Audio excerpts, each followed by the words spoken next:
Happy anniversary po sa inyo.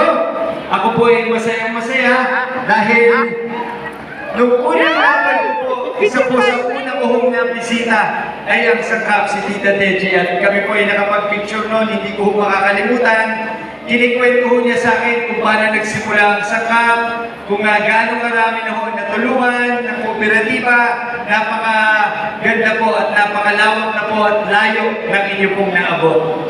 At nais ko lang pong ibahagi sa inyo, aking pong opisina, nakakatulong po ako na makabawas sa hospital bill ng lahat po ng pribadong ospital dito po sa lungsod ng Lipa.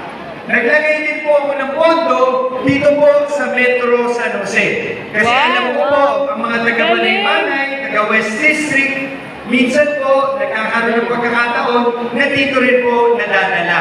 Kaya inisip ko po kayo at sabi ko, dapat meron din po sa ospital ng Metro San Jose. Yan, salamat po. Gusto ko lang po din na i-explain. Ito po pondo na akin po na itutulong, yung tinatawag po na guarantee letter, pambawas sa private hospital. Hindi po ito galing sa pera ng Lipa. Ito po, nagkaroon po ako ng sariling inisyatibo. Nagkataon, ang aking may bahay, si Alex.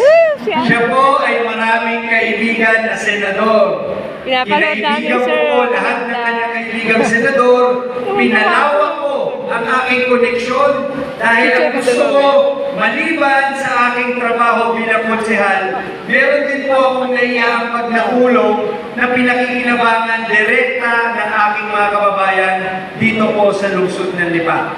Awa ng Diyos, marami po siyang kaibigan, kaya halos tuloy-tuloy na po ang pondo na ibinibigay po sa atin.